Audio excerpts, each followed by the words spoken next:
backwards statement. It's a backwards statement. All right. So you think I'm like kind of assuming that there's something wrong with it beforehand, or what? Well, I think what Stephen Hawking is doing is backwards thinking. Oh, okay. Okay. He's kind of wishing away all the evidence Okay. up here because we know from experience only through logic that everything has a beginning has a cause. Okay. And the universe hasn't been considered before it has a cause. So Okay. I think it's just wishful thinking. I think it's just wishful thinking. It's not addressing, he's not addressing a lot of the conflict. Well, I'm still saying I think he's still wishing all the evidence away, regardless of. Okay. So, but what specifically is wrong with his statement? I mean, maybe his statement is right. Maybe wishing it away is actually the right thing to do. Well, you can't just say things that you're just. I think he's avoiding evidence and information. Okay. So all right. So let's dig more into that. So how is he avoiding evidence? What do you guys have to say about it? Avoiding evidence? Or just let me know what was on your mind. What did you guys discuss? I think the major thing we discussed is that even though the chances are virtually zero, there's still, you could say there's still a chance that it just can't be getting that way. I think I'm really, really lucky. It's virtually zero, but it's still there. Also, she mentioned fine-tuning versus anthropic principle. Okay. Fine-tuning almost kind of suggests a tuner, while anthropic principle seems more detached and more like an objective process that just kind of happen. Okay. So I guess if you want to say wishing away evidence, you can kind of suggest the anthropic principle in place of fine-tuning to kind of get away from. Okay. So what you're saying is it could be semantics.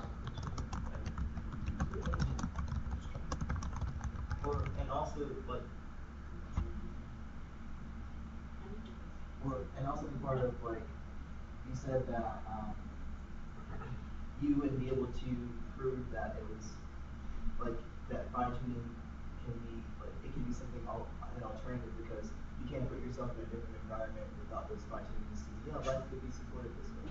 Like because fine tuning was put that way, you can only observe it from this standpoint. You can't put yourself in. Okay. So what you're saying is maybe other universes could support life. We just don't know it because this is the only universe. Right. Okay. So that's true, and that's actually that's a good point. That is a dig against the fine-tuning argument proper, but it's not really part of the anthropic principle itself, right? So, anyone else want to volunteer something? Yep. We were saying that, like, just listening to that thing, it sounds like circular reasoning, assuming that the result, assuming that because you had a result, a possible cause is the only. It's like saying that because we can observe it, therefore it has to be this way, so we can't. Well, I hate trying to explain. No. So what you're trying to say is it sounds like circular reasoning. It sounds like assuming his conclusion and then trying to figure out a way to satisfy himself in some ways. And so it's not formally circular reasoning, but there is a very fundamental logical flaw in his thinking. Does anyone know what I'm talking about? Okay, so there's a fundamental logical flaw. Is it like survivorship bias? Is that the one that works for? Well, survivorship bias would be a way to explain the anthropic principle, or a selection effect, right? But okay, so here's the thing. All right, so I think this is probably the thing that's closest to what's going on here, but we'll get into an actual explanation of it. Okay, so let's say you're an observer in the universe, which you are, so it's not that hard to imagine. And any such observer should regard it as highly probable that the universe is tuned for his existence. So you should look around the universe and say, it's not surprising that the universe is able to support me because here I am, right? Because otherwise the observer would be dead. So there shouldn't be observers in a life-prohibiting universe. Now, actually, that's not true. We're going to get to that later. But we'll hold on to that. Okay. But even so, it's still wrong to assume a high probability that such a finely tuned universe exists. So just because you say to yourself, well, I'm not surprised that I'm here because I'm not surprised that the universe can support me because I'm here. That doesn't explain why the universe exists in the way that it does. It just says that if it weren't the way that it is, then you'd be dead. And that's all it says. So it doesn't explain the origin of the universe or why it's finely tuned, right? So it's a complete disconnect, right? So it's an interesting, it's what's called a red herring in logic, or a non sequitur, and maybe both, right? So it's something that's brought up to try to distract from the actual point, which is, why did the universe get this way in the first place? Our existence here doesn't make the universe the way it is. It just makes it possible for us to observe it and live here. Well, but doesn't the multiverse kind of take care of that? There you go. Okay, so that's the point, right? So we'll get to that in a second. So I just want to put this out here. I forgot who said this, and this is terrible. I think it's give me a second. Is it Frank Beckwith? A very famous Christian philosopher apologist said this. So, okay, suppose you're dragged before a firing squad of 1,000 trained marksmen, all of them with rifles aimed at your heart to be executed. The command is given, and you hear the deafening sound of the guns, and you observe that you are still alive, that all 1,000 marksmen missed after these people shot at you. Okay, so now it is true that you should not be surprised that you do not observe that you're dead, because if you were dead, you would not be observing anything. But it's also true that you should still be surprised that you do observe that you're alive. So we should still be surprised that we observe that we exist in such a universe. Because if this happened, what would you think? If these guys all shot at you, what would you think happened? No, not someone, 1,000 someones, right? Or the guns were all screwed up. A miracle. I think most people would probably say someone designed it to be such that guns were filled with blanks, or someone told all the marksmen to miss. In other words, the most probable thing to conclude here is not a miracle. It's not that they just all missed by chance. It's that someone designed for this to happen. So just because we shouldn't be surprised that the universe around us can support us, we should still be surprised that, I mean, because otherwise we wouldn't be here to observe it. We should still be surprised that the universe is here at all.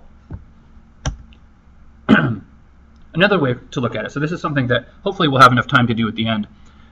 So suppose someone gave you a coin and told you to flip the coin, and if it comes up heads, you live. If it comes up tails, the person shoots you in the head and you die. So then he tells you to flip the coin 2,500 times. So if you do that and you're still alive at the end of it, what do you conclude? It's a two-headed coin, right? It's a designed coin, right? It's been designed that way. All right. Okay, but how does the multiverse rescue the selection effect? So I think you were about to point this out.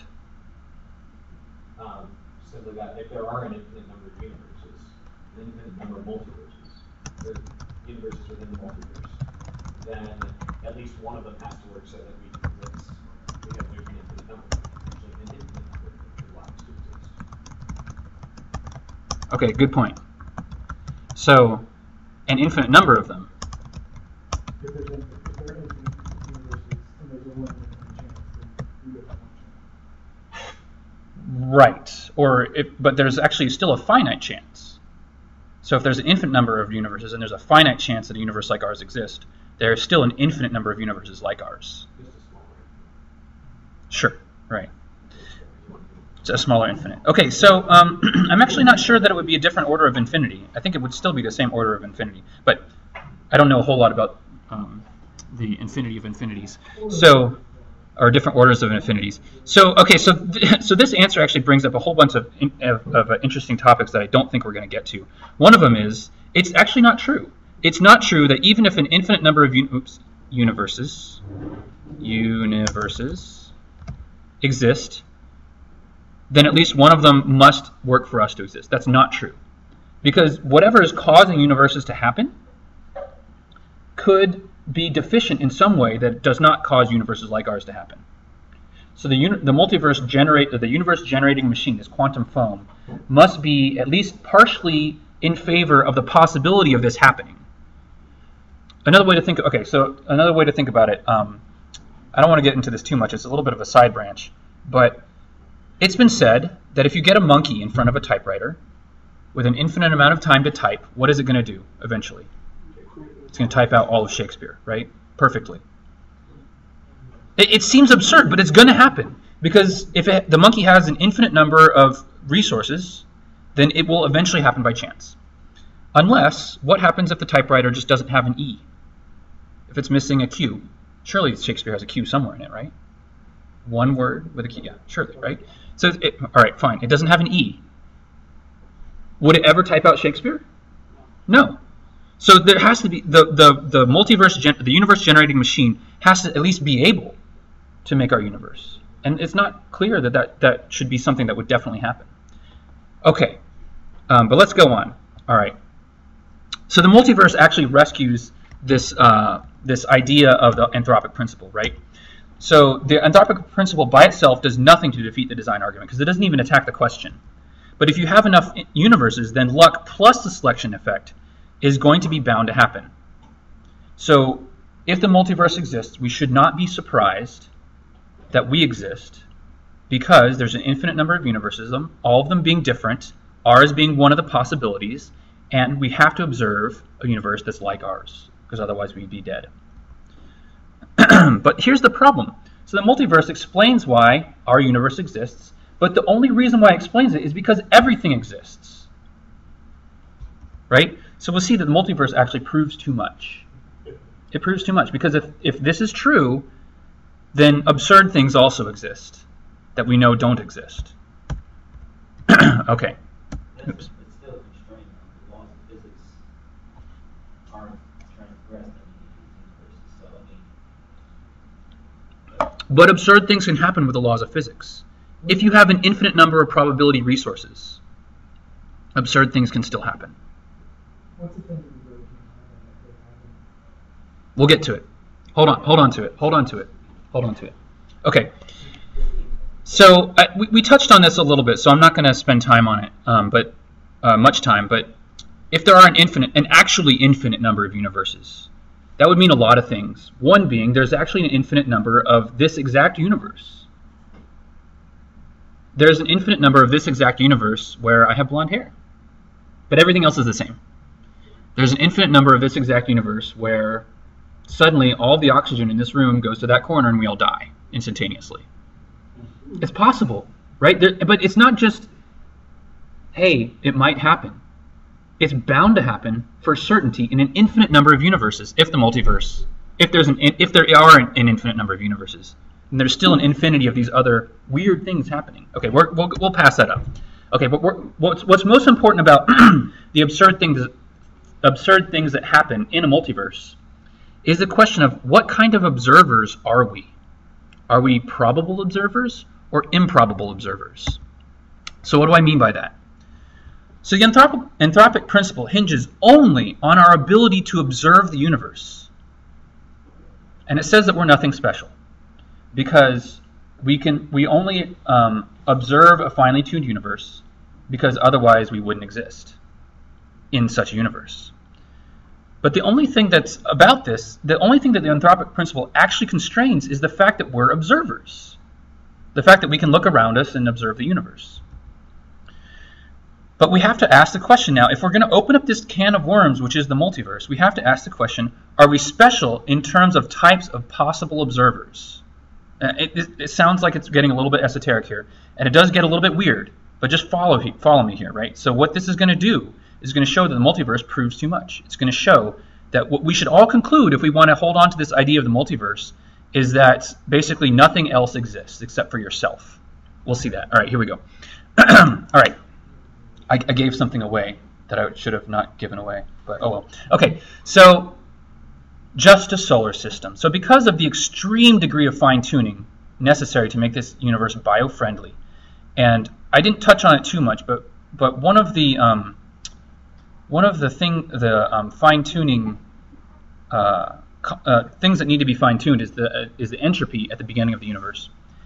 And I think Curtis talked about it a couple weeks ago, but this entropy level needs to be finely tuned to better than 1 part in 10 to the 10 to the 120, which is ridiculous. Like, I can't even think about that. I get so confused.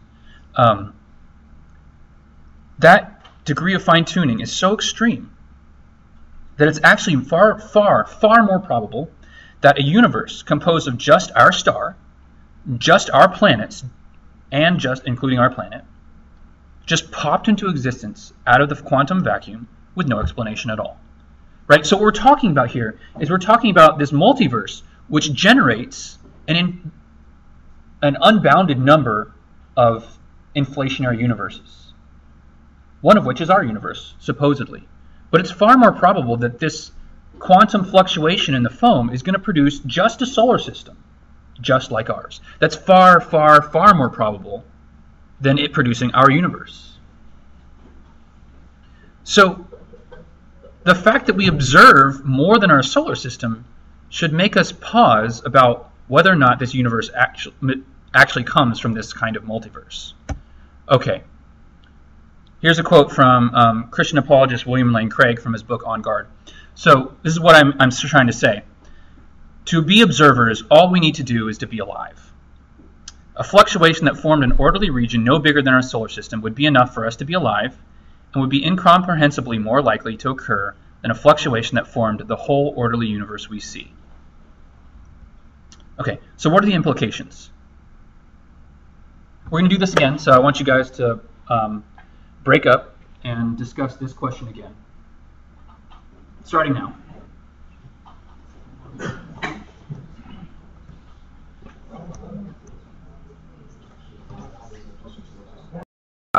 It's cool. Keep going. With an infinite possibility,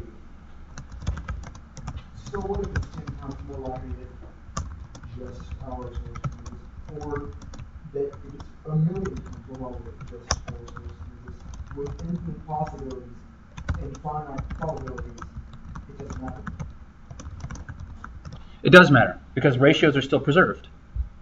Which ratios are you talking about? Okay, so the ratio of the probability of, or the frequency, I suppose is one way you could say it, of,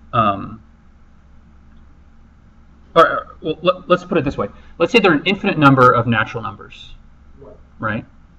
The ratio of even numbers to numbers divisible by 10 is the same as if you took a finite set that's large enough. So if you were randomly going to draw on the infinite set of natural numbers, it's far more probable that you'll draw an even number than a number that's divisible by 10. That's just the way it is. Right. But that doesn't make it any less probable in the grand scheme. No, so what I'm saying is, okay, no, I understand your point, and that's why it gets weird. But let's move on, though. We'll get back to it and see if I answer your question. You can ask me again later. All right, so anyone else want to jump in here, or?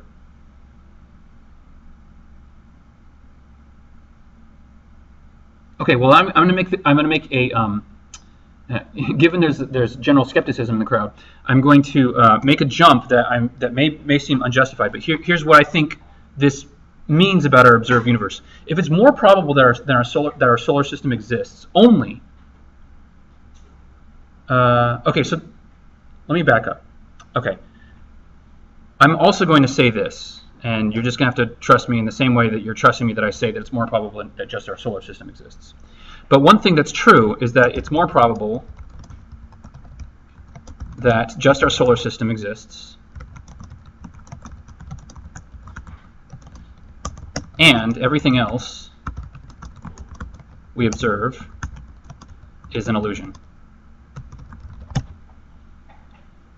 It's so much more probable that just our solar system exists that it's still more probable that just our solar system exists and we observe an illusory rest of the universe than the rest of the universe is real.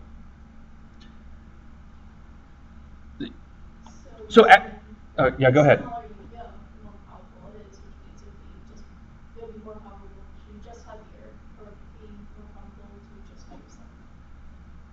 That's exactly right. Simulation theory.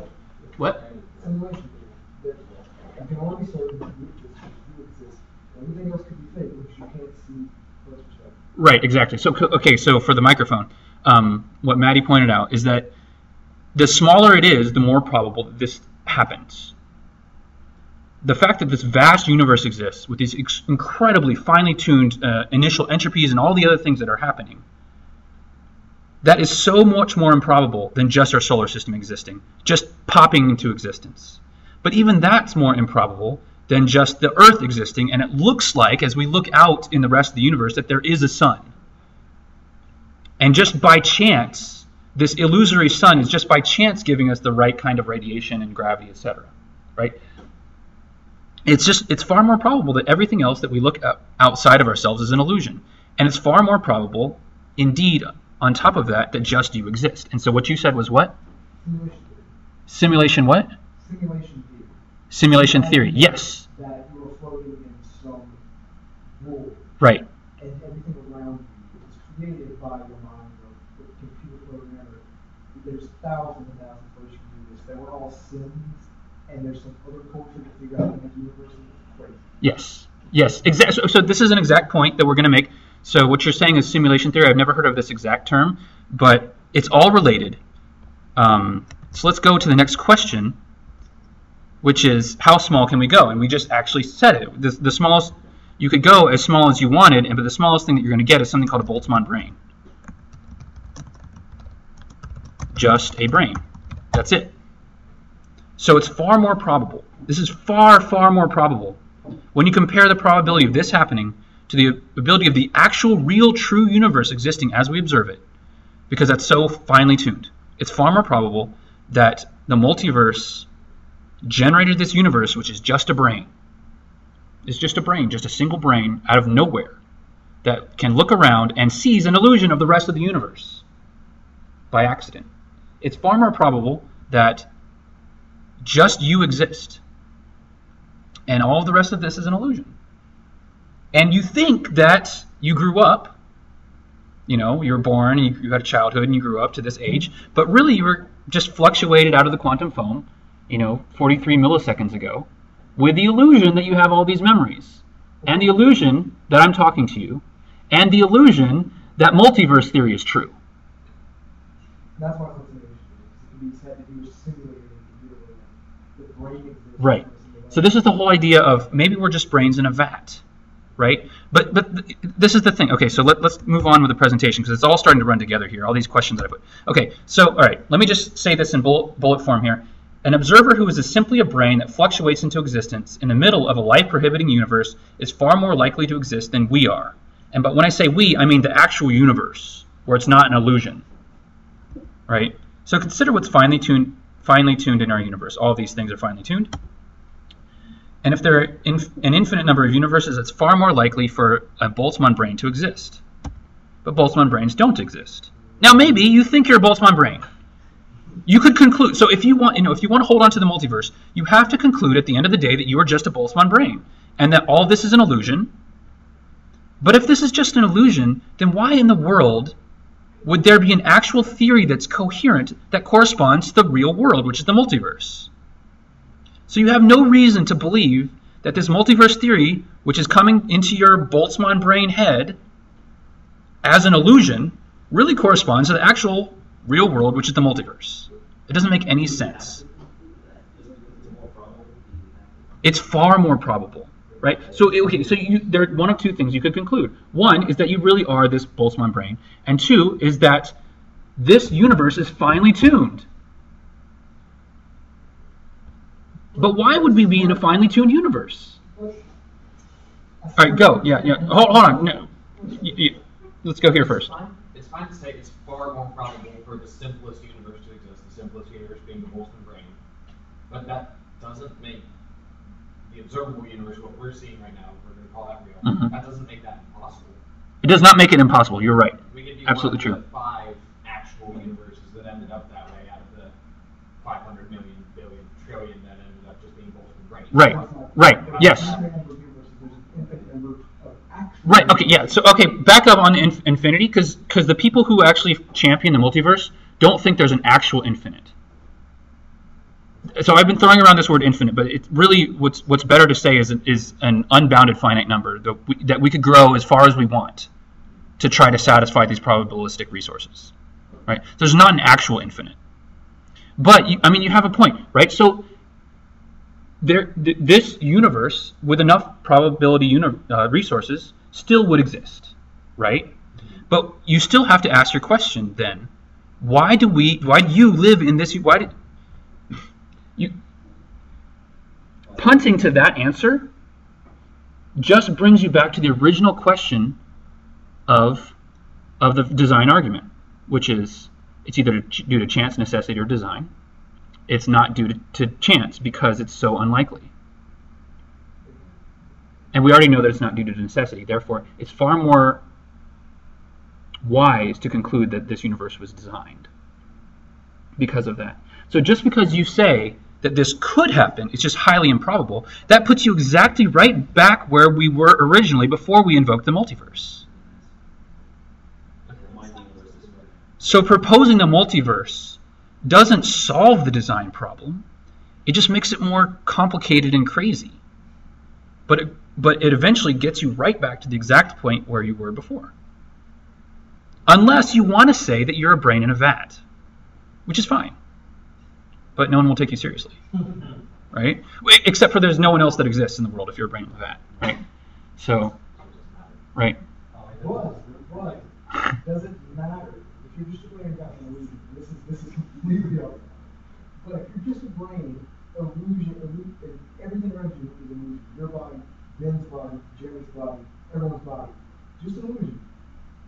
Then isn't everyone just as real as you are? No, you yourself actually exist. No. We're not you as you perceive yourself. Sure. Okay, not you as you perceive yourself. I mean, this is completely Okay, so before we go down that road, no, it's good discussion. Now, what's funny is that this has been talked about for centuries. The idea that maybe I'm just the only thing that exists and everything else is an illusion. That's called Descartes' demon. Now, René Descartes thought about that a lot, and it almost made him descend into absolute skepticism. I don't know if anyone else thought about that before René Descartes, but I know that he did. Right? Obviously, he didn't think about it in the context of the design argument in the multiverse. Right? But yeah, so once you get to that point and you realize this is where it's going to bring you, you go right back to Descartes' demon. Right? And we're not talking about that today because I don't know enough to talk about it, but I do know it's absurd. Right? So, okay, so to move on, again, we already talked about this. If it's far more probable for Boltzmann brains to exist, what does that mean about you? That means that you probably are a Boltzmann brain. Or actually, since I'm the one talking, it means I'm a Boltzmann brain and you guys don't exist, right? Okay.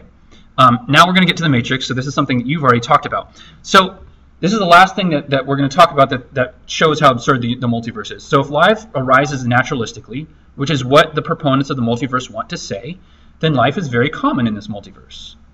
There is an unbounded number there's a finite but unbounded number, as far as we know, of universes just like ours, or ones in which there are actually alien civilizations that are more advanced than ours, right?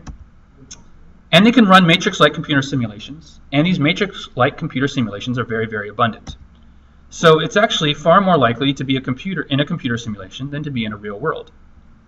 And that's just the way it is, if the multiverse is an accurate description of reality. Is this not absurd? I think it is, right? Exactly. So this is back to your point of simulation theory. And let's just close this out. Maybe we can talk about it later, right? Okay. So if both of these other scenarios are far more probable than what we actually observe, then this strongly disconfirms the notion of a naturalistic multiverse. Why? One, if a naturalistic multiverse scenario is accurate, we should conclude that everything is an illusion.